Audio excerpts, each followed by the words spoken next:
¿Qué hace cuando sientes que no puedes más en la vida? A ver, bro, ahora mismo es una pregunta súper, ¿sabes?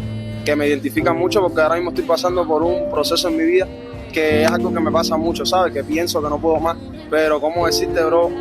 Yo, por lo menos, las personas no se determinan por las veces que se cae, sino por las veces que uno se levanta, bro.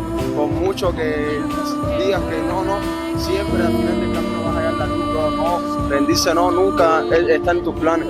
Siempre seguir adelante con tu propósito y una madre que tienes que poner orgullosa, bro. Muy importante eso. Claro, claro. Siempre pensar que tu madre nunca se rindió y mira hasta donde uno ha llegado, también te toca a ti hacer.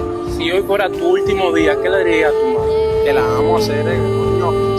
Eso es sin palabras. Ese es el amor de tu vida. De mi todo, mi mamá es mi todo, bro. No, de verdad, muchas gracias. Oye, Only looking hurt like this.